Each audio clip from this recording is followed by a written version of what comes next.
Buaya, sejenis pemangsa di aras tertinggi dalam rantai kehidupan. Biasanya dijumpai di kawasan perairan. Tetapi, bagaimana pula dengan buaya yang tinggal di habitat bukan semula jadinya? Adakah fisiologinya berubah? Bagaimana pula dengan makanannya dan pengurusannya? Ayo kita terokai buaya di Taman Buaya dan Rekreasi Melaka.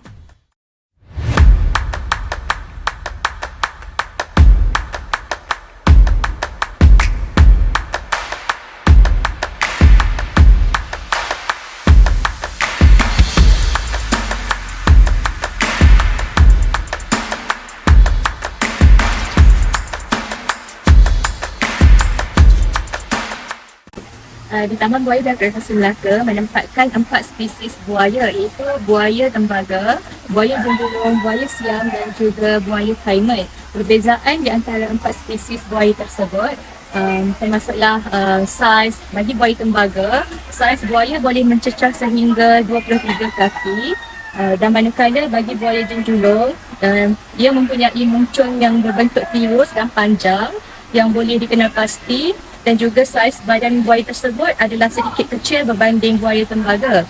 Bagi buaya kaiman pula, buaya tersebut merupakan buaya luar negara yang berasal daripada Amerika. Bentuk badan buaya tersebut sedikit kecil, boleh mencecah sehingga 4 meter bagi dewasa. Dan buaya siam pula berbentuk berwarna olive green hingga ke dark green. Bagi buaya siam, buaya tersebut agak berbeza berbanding buaya tembaga disebabkan adanya tulang berbentuk di atas telinganya. Kesemua buaya ini ditempatkan di beberapa kolam yang mengikut kategori seperti buaya untuk pembiakan, buaya kuarantin, buaya anak dan juga buaya yang paling agresif. Antara cara pemindahan buaya yang dilakukan di Taman Buaya dan Rekreasi Melaka adalah dengan cara menangkap buaya dengan langkah yang berjaga-jaga. Langkah pertama adalah dengan menutup mata buaya bagi mengurangkan penglihatan buaya tersebut.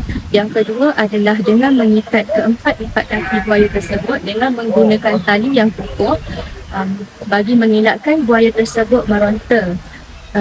Pengikatan tali tersebut pada keempat-empat kaki buaya haruslah agak longgar bagi mengelakkan pembekuan darah pada anggota kaki buaya tersebut.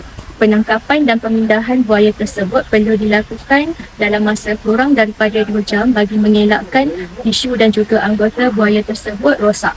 Di Taman Buaya dan Rekreasi Melaka, kesemua buaya-buaya di sini akan diberi makan daging seperti ayam. Okey, bagi kuantiti pula, kuantiti adalah berbeza bagi setiap buaya bergantung kepada jantina buaya dan juga saiz badan buaya tersebut. Okey, contohnya bagi buaya jantan, seekor buaya boleh makan sehingga 13 ekor ayam dalam 1 minggu. Bagi buaya betina pula agak kurang berbanding dengan buaya jantan.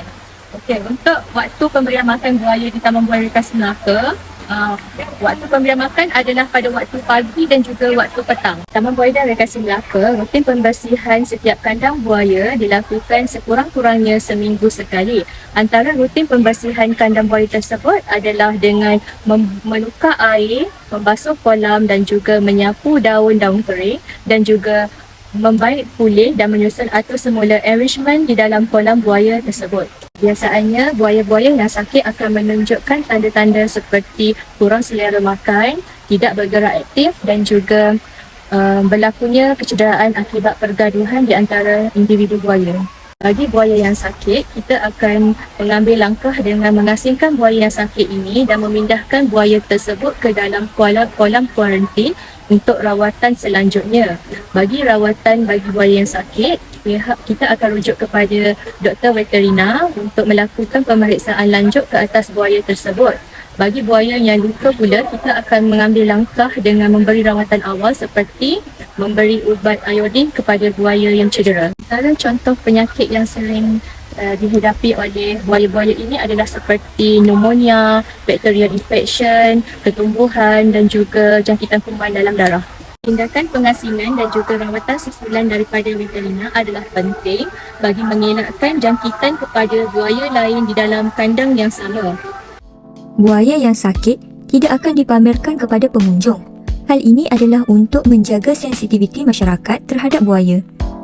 Perkara ini juga adalah untuk menjaga emosi buaya agar tidak tertekan dan bertindak agresif serta mengelakkan penyakit yang dialami merebak kepada buaya lain. Buaya yang mati akan menjalani postmortem oleh pihak veterina yang bertauliah.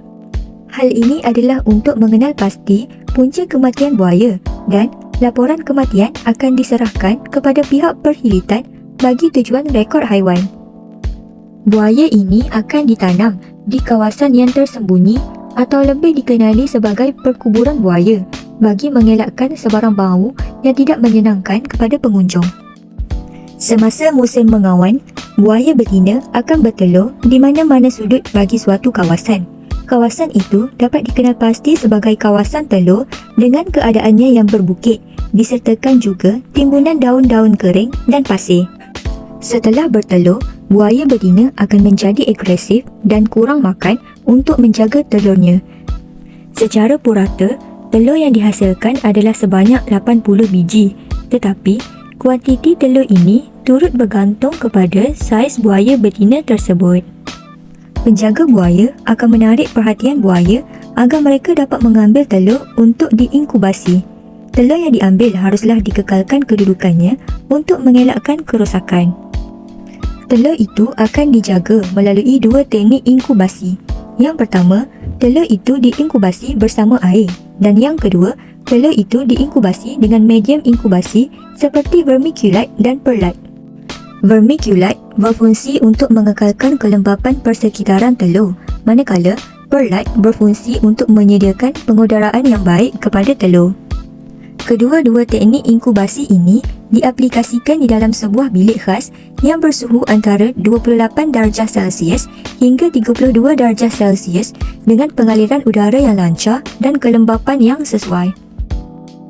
Secara keseluruhannya, peratusan menetas lebih tinggi di bawah penjagaan inkubator berbanding secara semula jadi jika kriteria penetasan dijaga secara optimum. Antara fakta menarik tentang buaya adalah: pertama, buaya merupakan reptilia terbesar di bumi sehingga mencapai lebih daripada 7 meter dan berat lebih daripada 1000 kilogram.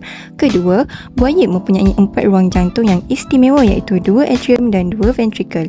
Ketiga, buaya tidak boleh mengunyah makanan, oleh itu buaya menelan mangsanya secara bulat-bulat. Keempat, buaya menelan batu untuk membantu mereka mencerna makanan. Batu-batu ini dikenali sebagai gastrolis dan bertahan selama bertahun-tahun dalam perut buaya. Kelima, buaya akan berlawan untuk menunjukkan sifat dominan mereka. Buaya yang dominan akan duduk di dalam air. Dan yang keenam, buaya yang lebih dominan tidak bergantung pada warna kulit. Warna kulit menunjukkan keadaan habitat yang diduduki oleh buaya dan faktor air serta sekeliling habitat buaya mampu mempengaruhi warna kulit. Buaya bersaiz besar dan kuat dalam pergaduhan akan menjadi buaya yang dominan di sesuatu kawasan.